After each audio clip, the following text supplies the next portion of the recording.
Reminder for everyone to mute your microphones.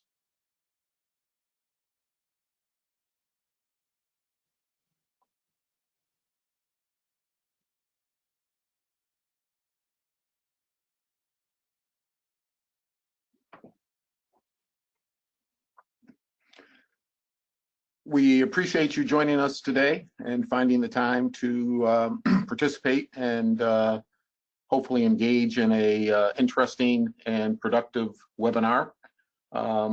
Today's topic, as you see, is coronavirus impacts and implications for the United States, Ohio, and Cleveland. We are pleased to have Ken Simonson, who is the chief economist for AGC, who will speak during the first half probably of our webinar today.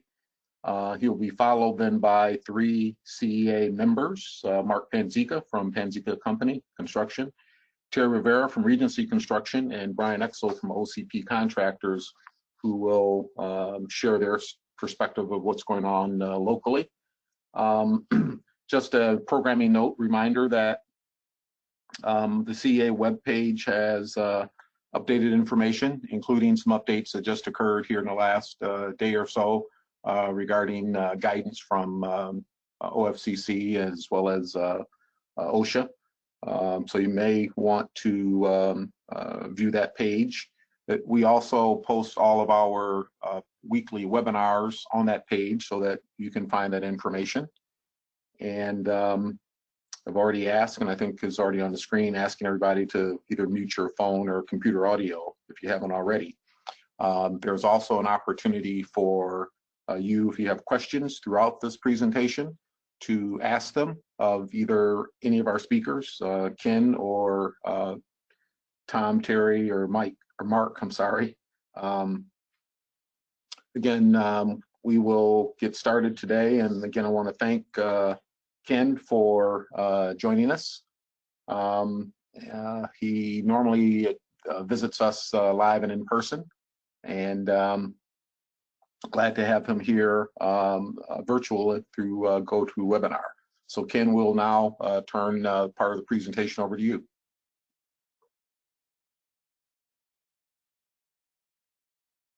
Great. Well, thank you. I'm glad to be with you live, even if not visibly in person.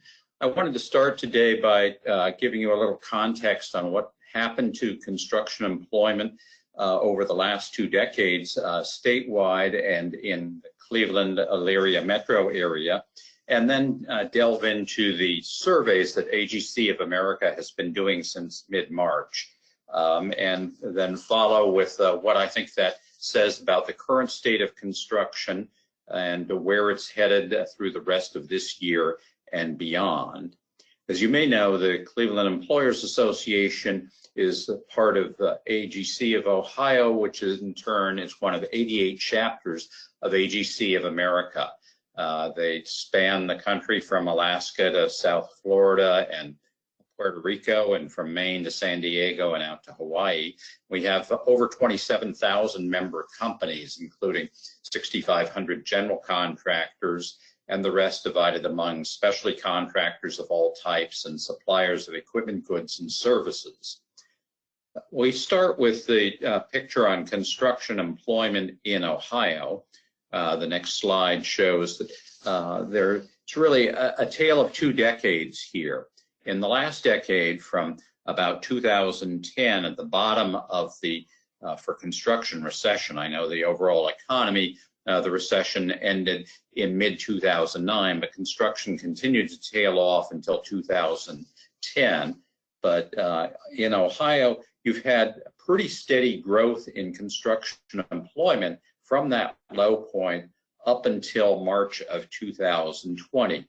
In fact, you can see that in that last 12-month period from March of 2019 to March of 2020, construction employment increased modestly, 0.8%. But if you open up the lens to go all the way back to 2000, that's when the statewide peak actually occurred. In fact, the series dates back to 1990. The all-time high was exactly 20 years before the latest month's reading in March of 2008. And from then to March of 2020, construction employment declined by 10%.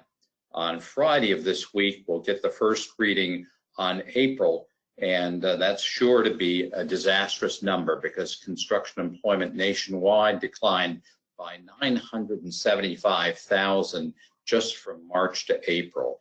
That was 6 times the biggest one-month drop in the so-called Great Recession of 12 years ago. Looking at the Cleveland-Elyria metro area, we have data on the next slide that shows the change or the level of employment each March going back to 2000. This number is not seasonally adjusted, so we only look at the same month in past years in order to get a picture. But it's generally the same story for the Cleveland-Elyria metro area. Another thing about the metro area data, and both of these state and metro series come from the Bureau of Labor Statistics, the metro data generally combines mining and logging, which are non-existent or negligible in each metro. So you can treat this essentially as being construction employment. And the last year was a very robust growth, 11% jump, one of the best metro increases in the country. And in fact, the whole decade, you can see, has been almost uninterrupted growth. But again, the all-time peak was back in 2000, March of 2000. And so even though the last decade was good, it didn't quite get us back to where we were before in the Cleveland metro area. Moving on to the next slide, we have a summary of AGC's surveys. This one was conducted May 4th to 7th. And if you were one of the respondents, thank you very much. We're bugging you again this week. We have another survey that we will be closing tomorrow around noon, and we'll have those results posted by Friday. Same questions, so that we're able to get a time series on what's going on. And in fact, I'll ask Courtney to skip back and forth between this slide and the next few. The next one, yes, shows the percentage of respondents in each of our surveys who say that they have been ordered to halt a current project, either at the owner's own request or because of a statewide or city or county-wide order, or that the owner has canceled an upcoming project. And you can see a steady rise in the overall figure of some project halted or canceled. And let me emphasize that all of these responses that I'll talk about, the percentages are the percent of respondents saying that some project or some employment was affected. It's not the percentage of projects, not the percentage of dollar value that they're working on. But at any rate, it does seem to have leveled off in terms of the overall figure. But the percent who say that a project has been canceled has been rising quite steeply, and those cancellations now extend beyond June in some cases. The next slide shows the percentage of respondents who are experiencing project delays or disruptions. And again, we see a steady rise in that overall figure. But I think what's noteworthy here is that one of these reasons for delay has trended downward, and that's the percentage of respondents who say there was a shortage of personal protective equipment, such as masks or sanitizing equipment. 4 weeks ago, we had 39% of respondents say that those things were in short supply, and now that percentage has worked down to 30%. About a quarter of respondents in the last several surveys have reported material shortages or equipment shortages, and about a quarter have been reporting worker shortages. Those percentages have stayed pretty flat. The next slide shows the percentage of respondents who have been notified or their subcontractors have been notified by some supplier that deliveries are going to be late or even canceled. And again, we see a leveling off lately, but at a very high percentage. Almost half of respondents have reported difficulties with some deliveries. And then the next slide shows the percentage of respondents who have reported a new or expanded project. This remains low, but it has been creeping upward.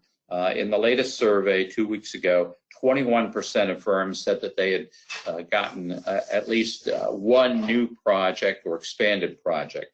Most typically, it's associated with medical work, either remodeling a hospital or setting up perhaps a temporary testing or screening site or some work on a lab. But we also have a smattering of respondents working on highway, underground utility, or other projects who have reported an increase either in hours that they're able to close down a road, or more lanes that they're able to close, or some other way that they have been able to increase work. Going back, if you don't mind, to the summary slide, it showed that about 35% of respondents have had to lay off workers, and that percentage has remained fairly constant over the last 2 months.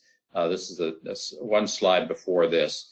The 35% have laid off workers. The good news in here is 23% of respondents say that they have added workers. And we think that that relates to the very strong uptake of PPP loans. Those are the Paycheck Protection Program loans that contractors were very quick to reach a loan approval with their bankers. So in our survey, 80% of the firms that said that they had applied for a loan had been approved. And in fact, 75% had actually received the funds, and only 5% were still awaiting funds. Now, of the 75%, 2% said that they were returning funds. We know that the Treasury Department has put out a bunch of guidance, no final rules yet, but they've thrown a lot of doubt into whether certain firms were actually eligible for the money or were using it appropriately. It's generally to be used for payroll over an 8-week period, as well as some for mortgage interest or other kinds of interest payments, rent payments, or utility payments. But there's still a lot of uncertainty as to what other expenses might qualify. At any rate, this has certainly helped contractors retain, or in some cases, call back workers who had been laid off. Well, let me jump ahead now to summarize what my takeaway is in terms of current construction impacts, as we've heard both from the survey and from other reports, news reports or direct reports from contractors. While there was initially, and Ohio was one of the first states to start shutting down activity, that has really stabilized. And most of the work stoppages are coming now because owners are either fearful that they are going to be subject to liability for having allowed projects to go ahead, or they're concerned that there's no longer a need for that project. This is certainly affecting upcoming work. In general, I think projects that were underway are reaching completion, but far more projects are being canceled. And I think that's going to continue to be the story through this year. There's still shortages, sometimes not enough key workers showing up, materials or equipment, PPE, but PPE shortages at least have been easing, unlike the other shortages. And we're still getting a lot of firms saying that they've been warned that deliveries will be late or even canceled. So plenty of challenges in completing projects underway, and an expectation that there will be less work going forward. On the positive side, a few more projects, a few opening up of working conditions. And certainly if you're buying materials, if you're buying fuel, you're seeing major price reductions. Diesel fuel costs have been running more than 70 cents less than a year before, according to the weekly surveys of the Energy Information Administration. And gasoline, almost $1 a gallon cheaper than it was a year before. Well, let me move on to what I see happening for the rest of 2020. I've covered some of this, but we're seeing a mixed picture in terms of DOTs on their lettings. Some of them have accelerated work to take advantage of the much lighter traffic or to provide some short-term stimulus, and also if they're issuing bonds, making use of the much lower, more interest rates on municipal bonds. But I think the bigger trend is the huge drop in fuel tax receipts that is associated with the drop in gasoline and diesel usage. And that's going to cause DOTs and certainly the turnpike authorities around the country seeing a huge drop in their toll revenues. So the DOT picture quite mixed. Other infrastructure, if you've been to the airport, you're one of the few airports really suffering a big drop in the receipts they get from emplanements, from passenger facility charges, and from sales taxes or rents on or parking fees, all of the various income sources that support airport construction. Underground utility construction, water and sewer, holding up somewhat better, I think. In terms of state and local building projects, a huge pressure on all levels of government to make up for loss of either fee revenue, sales tax, income tax revenue, or the added expenses that they had not budgeted for. So I do think that construction is going to be on the chopping block. Projects that aren't urgently needed, haven't already been committed to, you'll see delay and perhaps cancellation. And while the PPP loans were helpful, as I mentioned, they are only intended to cover 8 weeks of payroll, and that period is rapidly reaching its end. So we may see another round of companies having to lay off workers, perhaps even declare bankruptcy or shut their door. If you are buying materials costs, I think you can count on lower costs through the rest of the year. I just got off a presentation about steel by the leading steel economist for IHS Markit, and he's very gloomy about the demand for steel going forward. Also expects steel prices to stay low as a result. If there are upticks in the pricing for either steel or oil, he thinks it'll only be a matter of hours before suppliers jump in and flood the market, push the prices down again. So as a buyer, I think you can count on lower materials costs for the rest of the year and probably beyond. Let me move on to those longer term impacts. I've already talked about the budget constraints for public agencies, but I think this is also true for institutions, whether you're looking at a Case Western Reserve, a Cleveland Clinic. They have taken a big hit on revenues and also have huge questions as to how many people are going to start returning in the fall or whenever opening up is allowed. Will students come back to campus? Will they be living in on-campus housing? And will patients who have elective surgery or office visits, are they going to resume doing those?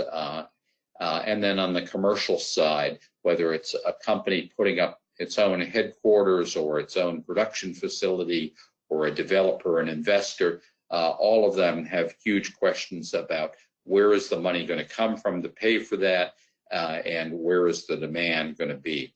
And I think that generally owners are going to take a very cautious approach to authorizing new construction. Eventually, I think we will see school construction bounce back. The number of school kids is just about the same as it was before. Fewer people moving, so they're going to be staying in the school district that they were in.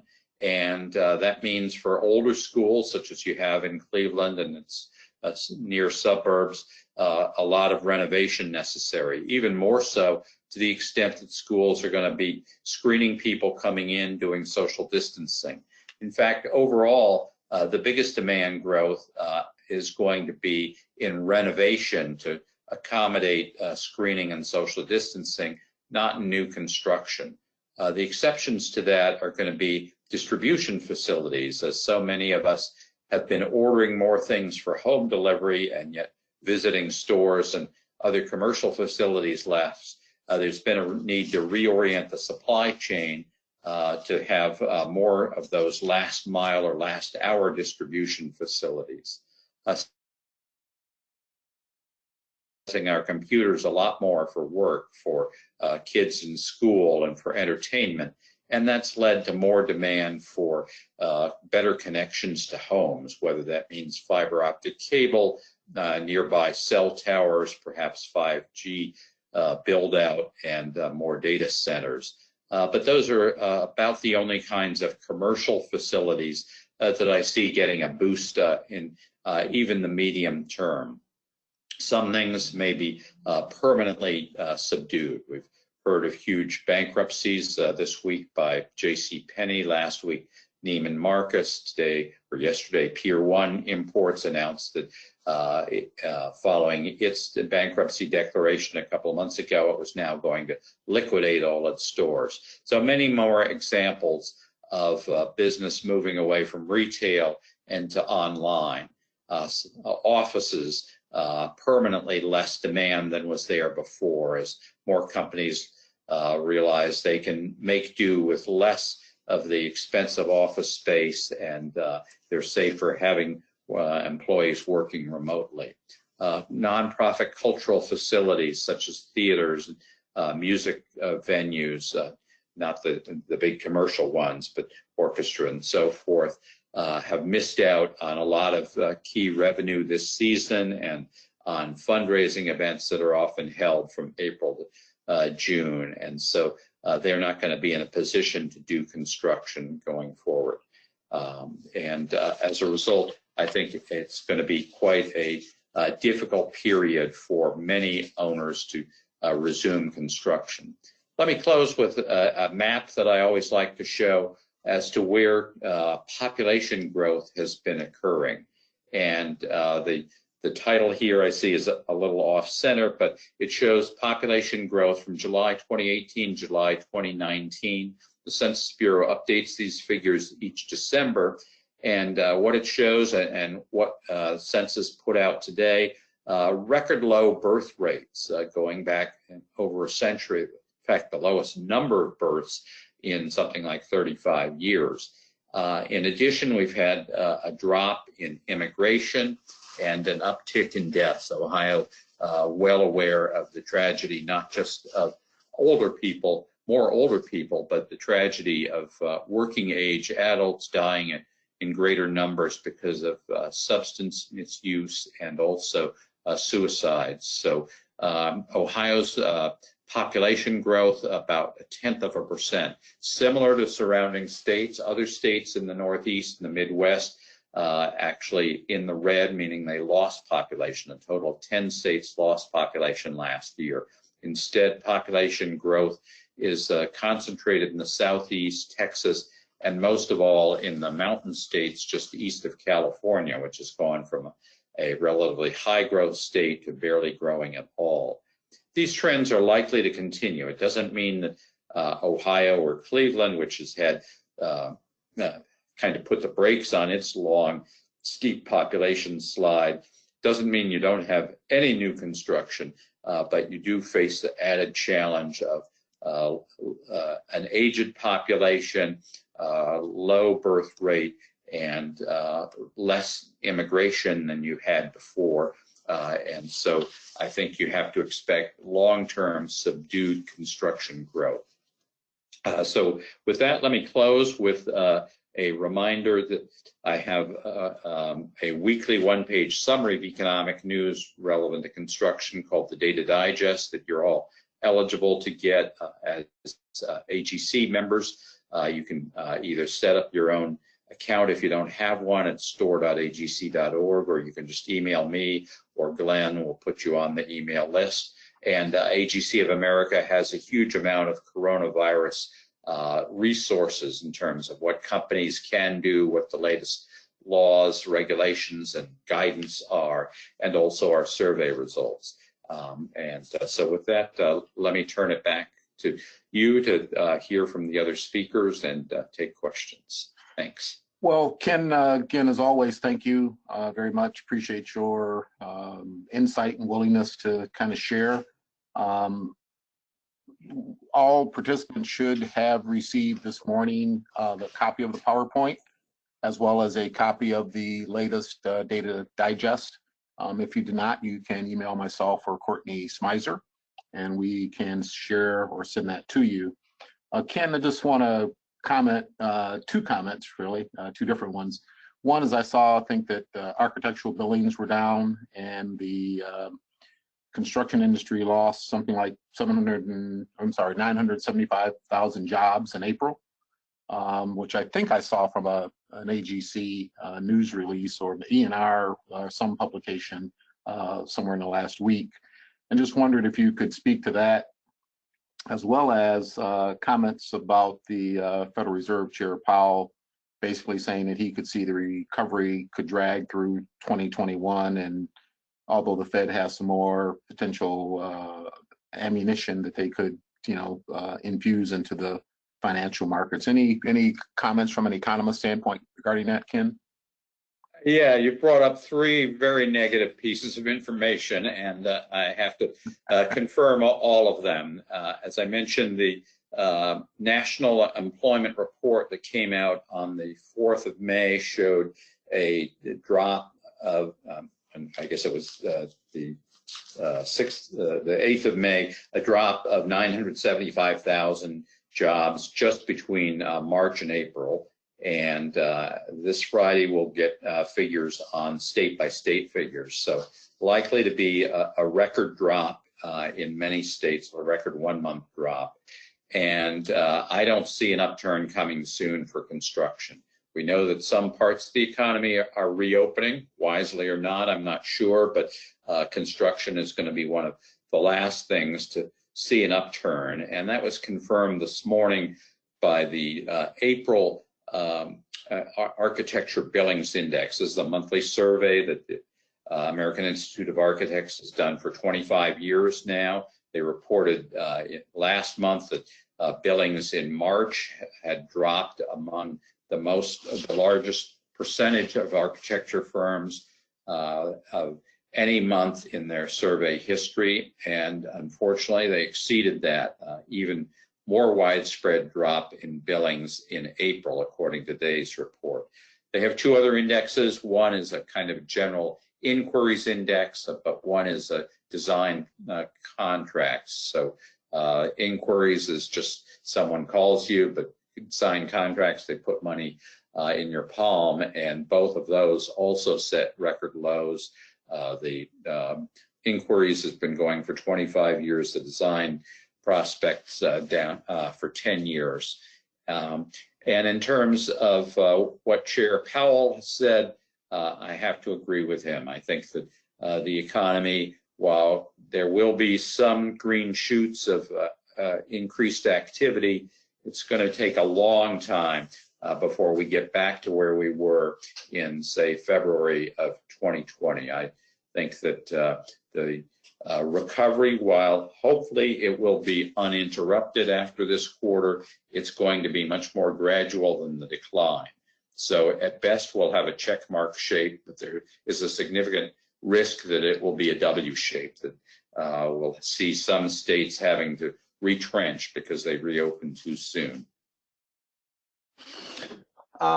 So if anyone does have questions, Ken or any of the other speakers that'll be speaking here shortly, there is a chat function on your PC. It looks like a round bubble, kind of a shaded in queue, if you will, where you can ask questions.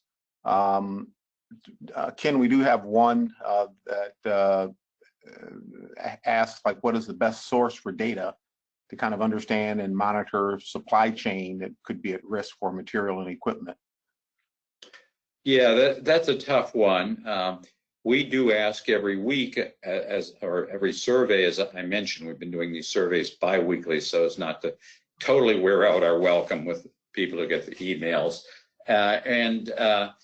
we have a write-in answer on that, and it's all over the lot. Early on, the biggest problems were things coming out of China or Italy, which had very aggressive and long-lasting shutdown of factories as well as other things. But more recently, I would say it's a host of domestic suppliers from all parts of the country, just a bunch of things I wouldn't even have thought of or realized that there was a problem. So I think it is quite idiosyncratic as to what things different companies find are in short supply. Hopefully we will start to see the supply chain improve, but I do think that it's going to be far from uniform and far from a sure thing that you'll be able to get what you want on the schedule you had wanted it. Clearly, suppliers have a lot of excess production capacity, but whether they have the workers who will be able to get to them or the components that they need to assemble what you want, that's going to be uneven for quite a while. Okay. Well, Ken, I want to give you the opportunity to close on a positive note. In a sense of there must be something from a construction industry contractor standpoint that we can look forward to. And before you close with that, I do have one other question about escalation rates and whether or not we think from a budgeting standpoint it's appropriate to include for projects, and whether or not you might have an opinion about escalation rates for projects, and then any positive aspects you might share with us. Sure. I assume the question refers to cost of materials or other inputs. Yes. I'm not going to recommend or comment on what contractors are or should be charging, except to say that the Bureau of Labor Statistics does put out a producer price index every month on new non-residential construction. And they do this by going to a fixed group of contractors each month and asking them, what would you charge to put up this particular building? And they give them a whole bunch of specs. They don't ask them to spec out the building itself, but just say, how much would you charge in terms of covering your costs and your profit margin? So they're able to come up with a hypothetical or synthetic price index for construction of new office, retail, office, warehouse, school, healthcare, and industrial buildings. And I include that data in, I discuss it in the Data Digest and link to a set of tables we put out every month.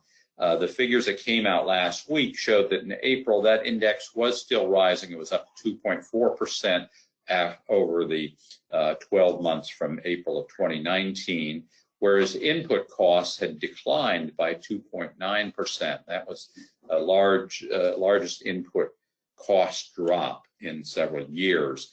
So I do think that for the rest of this year, we're going to see declining input costs. Input in this case means materials and also services, such as purchases from wholesalers, distributors, supply centers, and then trucking services, architectural and engineering services. So I think for now, I would expect no cost escalation over the balance of the year, and considerable cost reduction in your purchases of fuel, steel, and other metals. Probably also lumber, gypsum. Concrete has it had its usual year-over-year increase in April, and I think typically that erodes a bit over the course of the year, but less likely to see a decline than some other materials. But for now, I think you can expect materials costs generally to stay flat if you can get hold of the materials. Okay. All right. Well, thank you for your presentation and comments. We will now move to second part of our presentation or program for today with CEA members sharing their perspective. I've asked them to address from their standpoint kind of short long-term impacts that the coronavirus pandemic has had on their company and construction industry, and to an extent, maybe any disruptions, delays, and even workforce changes or challenges. So we'll start with Mark Panzica, Panzica Construction. Thank you for being on the panel with us today, Mark. Sure. Thanks, Glenn. Good afternoon, everybody. Hope everybody is doing well and staying safe and adjusting to our new normal. Like Glenn had mentioned, he asked us to kind of look at where we've been at for the last 60 days, how our firm has seen the changes of the COVID pandemic and how it's affected our industry. I feel like all the last 60 days has been a roller coaster, to say the least, and we've hit some pretty high peaks and lows as we started to understand what this impact had on the workforce and our projects. Specifically, workforce early on was, let me say, at least for us, was a challenge because there always seemed to be new information coming out relative to what the guidelines were, which and then imposed a sense of fear into the workforce and how do you stay safe, how do you protect the worker as well as their family when they go home. And then also the kind of the new guidelines that came out in a kind of rapid fire scenario, and they were kind of modified and changed along the way. The good news is we've seen that where we were looking at drops in workforce by 30% on some jobs, it's now kind of increased back up to pretty close to being normal. We're back to where it should be. And it seems that the sense of fear or hesitation for going back to work is kind of, I would say, lulled out a little bit. There's still some that are not able to work because they have, they're either high risk themselves or they have family members that are high risk, but we're seeing a little bit more of an understanding of what the new workforce is.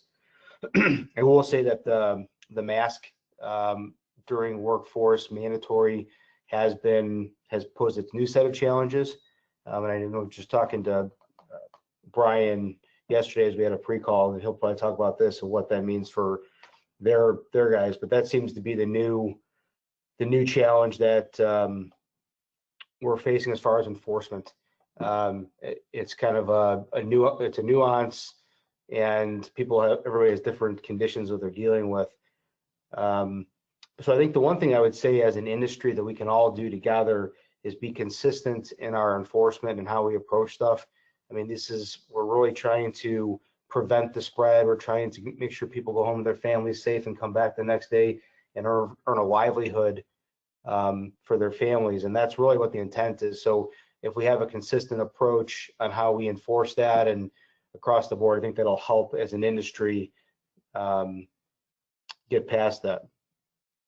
As far as office and staff arrangements, I'm going to say we've been fortunate that almost all of our projects remained under construction through this stay-at-home order. We had one job that shut down for about 5 weeks or so, and that resumed. So we were fortunate in that regard. Like I mentioned, the field staff had to deal with their own unique challenges. But as far as an office arrangement, I'm going to say the silver lining that we've seen throughout Panzica has been we've seen better communication amongst our project managers and project engineers and office staff because we were forced to have to reach out more. It wasn't just a matter of walking down the hallway and talking to somebody. You had to make a conscious effort to pick up the phone and call your PM or your superintendent or your controller or whoever that. So that was that's a silver lining to this issue. So I think it's really also going to change how our industry moves forward relative to in-person meetings and using technology as an advantage so we can make ourselves a little more efficient. And then as far as the enforcement of the COVID policies, we kind of have a tiered approach where our superintendents are the first line of defense and enforcement, and then it gets kicked up to our safety director and general superintendent, and then ultimately up to our controller. So we kind of have that tree of leadership that shows how we're enforcing this so that there's consistency across the board.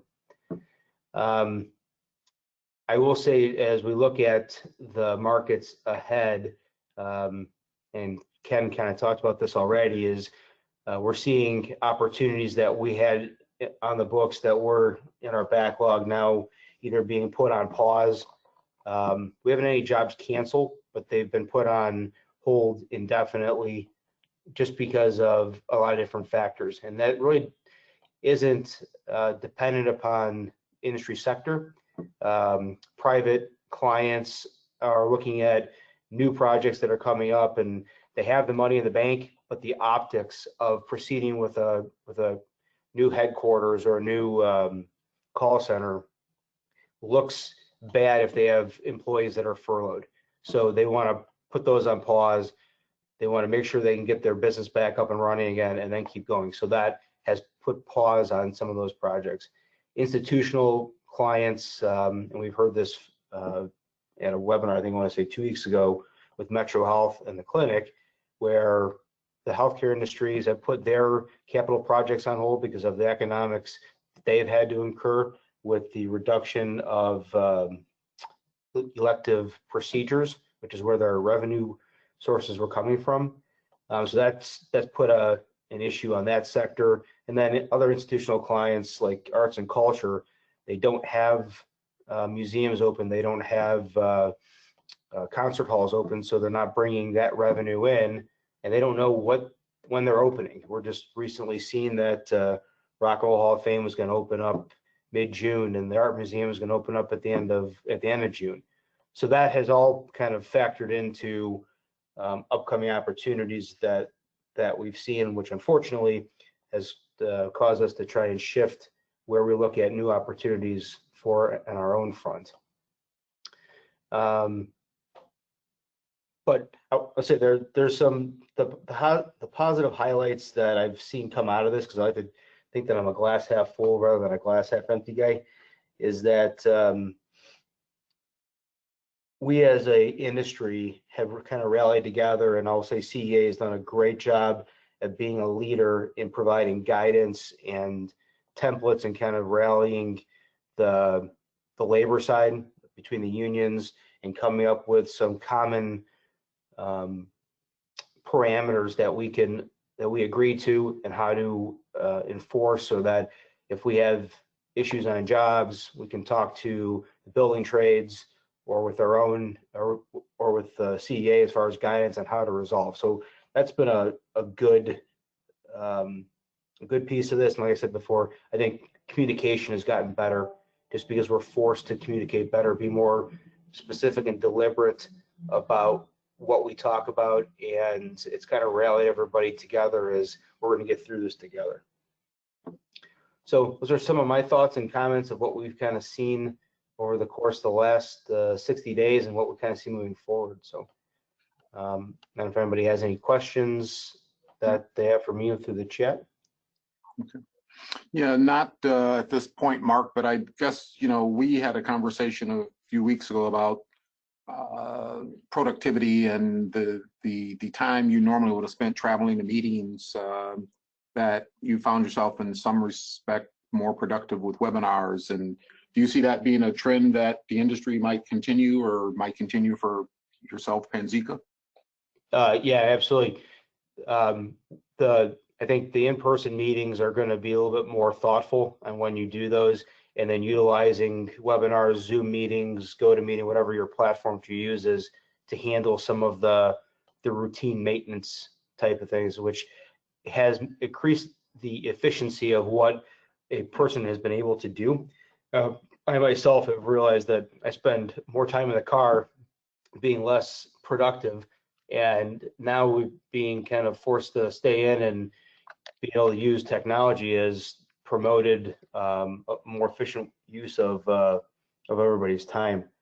I will say our office environment is also going to change. I think the days of having people come in the office 5 days a week, 7 to 5 is probably going to morph into more of a teleworking scenario, especially for our project managers and project engineers that are traveling anyway. But we're even seeing the opportunity with some of our accounting staff to be able to have some type of teleworking, which I think is a good thing. It's a healthy balance. How we navigate through that as far as the specifics, we're still working through those, but I think it is a benefit to our industry. Well, thank you. I appreciate it. And we'll now transition to Terry Rivera from Regency Construction. And just want to comment that I do appreciate both Mark and Terry's support and service to the ACE Mentor Program. Probably over the last decade, Terry was past board chair for ACE, and Mark is the current board chair. And again, both of you have provided tremendous support for the industry through the ACE program, and as has OCP and Brian. But Terry, do you want to maybe share perspective and comments? Sure, and thank you for the ACE comment. So good afternoon, everyone. Probably have some similar comments to what Mark talked about. Glenn asked us to kind of reflect on the last 60 days, and I felt during that time that I was extremely reactive just because of the speed in which information was changing and what we were expected to be able to respond to that. And I'm sure everyone felt that. So the first probably 2 to 3 weeks, we spent writing policies, making sure that we had a high level of communications to all of our employees. We implemented weekly phone calls with our field staff, and a lot of that was done by a team here of 3 people. Our attorney, our HR attorney, counseled us to make sure that we were very consistent in our communications and factual, excuse me, and factual. And so any communications or questions needed to come back to that leadership group. And we did find out that that was really important, because during that time, a lot of people were reacting to what they saw on social media. And so we, like Mark said, were managing a lot of fears and a lot of inaccurate information about the virus. But I will say that that did calm down probably into our 3rd and 4th week as people became more informed about the virus. And they really had time to process that it wasn't going to be business as usual. I think there was some of the, some reaction to, we have to do things a little differently. And I think once people came to terms with it, that helped out a lot. Like everyone else, the response to finding cleaning supplies took a tremendous amount of time. We ended up, it was kind of a divide and conquer here at Regency. We had things on order, but they weren't going to get here on time, so people went out and we just simply shopped to make sure that, we had what we needed to keep our job sites safe. We currently are working on a back to work plan. We plan to bring everybody back remotely on 6/1. We do have a written plan. Our office layout, fortunately, we feel we have an ample square footage to be able to accommodate everyone coming back to work and maintaining that social distancing. But we have made some adjustments in common areas like the conference rooms and the kitchen. We've removed seats so that, there's no opportunity to have more people in that room to be able to sit down anyways. That would not be in compliance with, our 6-foot rules. And we've also increased multiple sanitizing opportunities throughout the office. So as far as kind of transitioning into what's been happening to Regency with our projects, we've had about 6 projects that have either been canceled or kind of put on hold. And out of those 6, 5 of them were healthcare projects. And all of them, though, I said canceled, but kind of put on hold. We don't have a date into the future as to when those projects may be restarted. So, we have this undefined opportunities for projects that we're trying to deal with. In terms of some productivity across the projects, Ken mentioned, late deliveries and things like that. We had a little bit of that, which did start did cause some start and stops in some of the projects early on, but that seems to be working. It seems to be working itself out. Didn't cause us to miss any substantial completion dates. It was just, a disruption. I do think, though, that with some of our projects coming to a halt and some of the RFQ and RFP processes, slowing down, we're not seeing as many opportunities. I think there is a concern, and I think Ken's survey probably confirmed this, that, as you start to look out towards the end of the year, you start to be thinking about, okay, we'd be pursuing projects now that we would be awarded, and there's that clear vision of where your staff is moving. So something that we're going to be paying attention to pretty closely. As far as industry support, I echo with Mark. This has been it's been hard. It's been difficult to manage through this. And CEA has been great, Tim, Kent, in terms of helping us, review our policies. Even though we did use an attorney, it was important for us to make sure that we weren't doing something that was out of the ordinary with the rest of the industry. And I don't know if Jones is on the line, but, he also was agreeable to taking a look at some of the things we did, and I was appreciative of that too. One of the things that travelers, if you have travelers for your bonding, they did some conference calling as well. And one of the things that they really reinforced was how important it was for us to share information with one another. And so not only amongst prime contractors, but also with our subcontractors. And if you have a COVID plan that you've already drafted, let somebody else have a look at it to, see what they need to do to get some things in place. So that's all I have, Glenn. Okay, thank you very much. Terry, I know we've had a conversation again just from a office reopening standpoint, and you described some protocols, and we will have a session here in a few weeks that is geared towards employers and considerations they should be making relative to the but not just regulation part of this, but also, I guess, the employee consideration around anxiety or mental health or fears. And that's certainly something that all companies, all businesses, should keep in the forefront of their minds, and again, encourage those who are on the call today to consider tuning in and hearing some context for that. We'll have kind of a couple of case studies, but also trying to get perspective from an architectural firm that has really looked at, as Terry referred to, some spacing and office layout considerations, and again, as another resource. So now I'd like to transition to Brian Exel from OCP. And Brian, I'll specifically want to ask you some of the same questions for Mark and Terry, but maybe from the craft, tradesperson standpoint, what impacts, what have you seen relative to that segment or the workforce side of this? Thank you. I appreciate it, Glenn.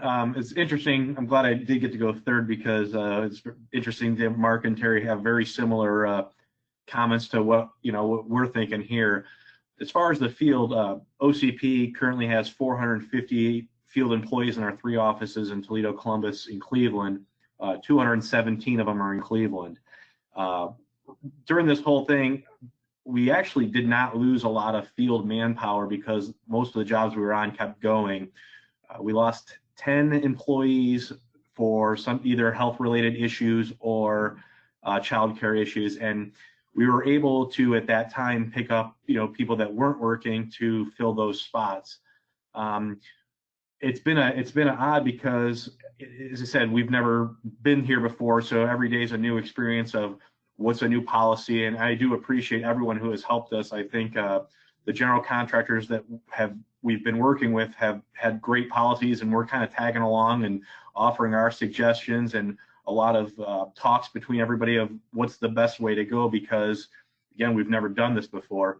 One of the hardest things we've had is we were so used to everybody working in teams for some of their work, and getting to split off to start, yeah, we understand you're not going to be as productive as you were when you were with a team, but this is how we can maintain the distancing and still get the work done. We have deadlines to meet. We want to keep people employed and go from there. And to be honest, the workers have been very, very positive in all that. They've been very upbeat about a lot of those types of changes. I know Mark mentioned the face masks have been an issue, and I think it has created one of the things is a lot of people are passionate about wearing them, and a lot of people are passionate about not wearing them, and it's caused some tension on job sites. And it's been, hey guys, the job site's 100%. We're wearing face masks. We don't have choice. This is what our owner or our GC is directing us to do, and they're the ones paying us. And it's working, but it's like every other new rule we put into place. People are trying to buck it in the beginning, and over time they'll get on board. Like we had 100% safety glasses or 100% gloves. So we've always given a little time before we enforce it 100%, but this one is turn immediately to start doing it. So that one's probably been the toughest one so far on that. But actually what our biggest issue is, we actually have a couple jobs we could use additional employees on, and anyone who's been laid off from other companies right now with some of the employment benefits they're getting, it's not really worth them to come back to work. So I know us and a couple of our other competitors are struggling to find people to help finish out some of the jobs that have critical paths and critical finish dates. So that's probably one of our biggest issues right now.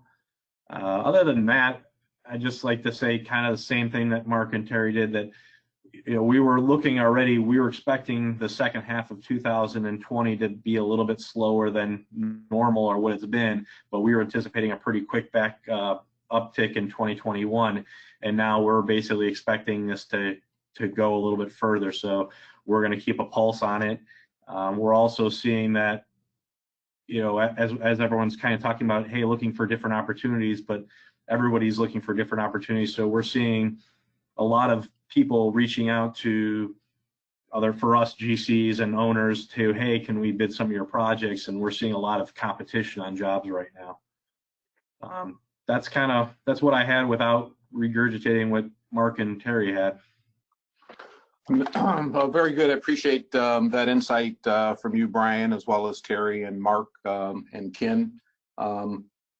As we push the 1 o'clock hour, I will conclude kind of with a few updates from the state of Ohio perspective. And Governor DeWine has had a very proactive and hands-on approach relative to COVID-19, and with lots of information being shared. And a few updates here at the State House. There is an immunity bill that is working its way through the House and the Senate that will make anyone that was performing essential services subject to immunity from liability. And don't know what the final outcome of that bill would be, but I know that there have been some concerns about future liability of companies and businesses and contractors in particular from an employee standpoint. So if you have any questions about that, you can let us know, and we can share current status of bills, or if you want to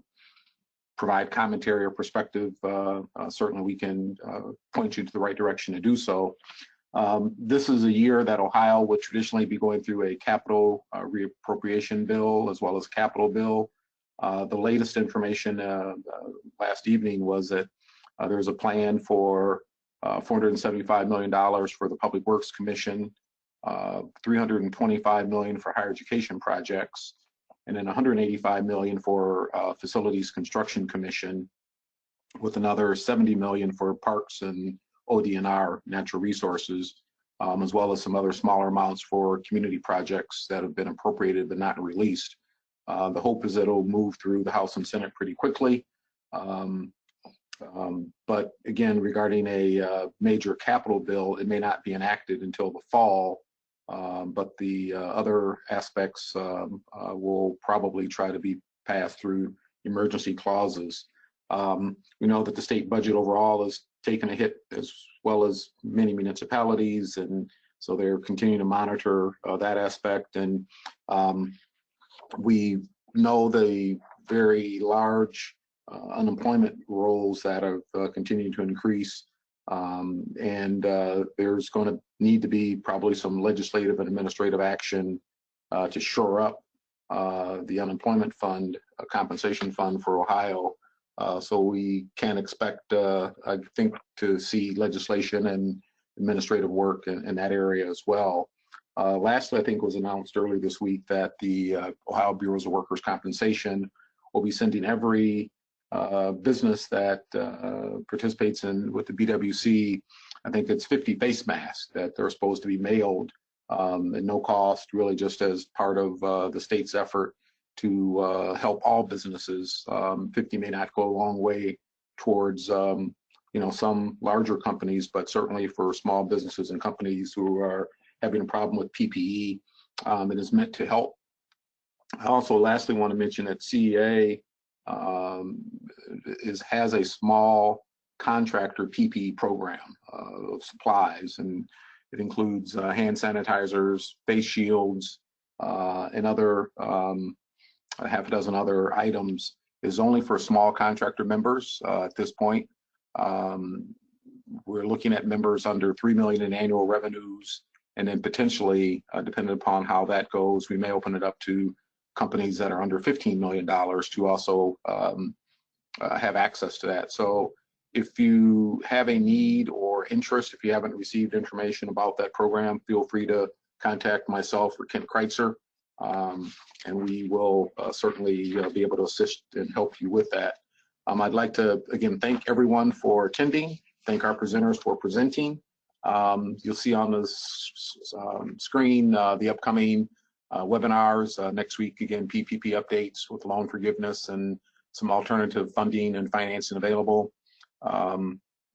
June 3rd is the case studies for considerations for employees.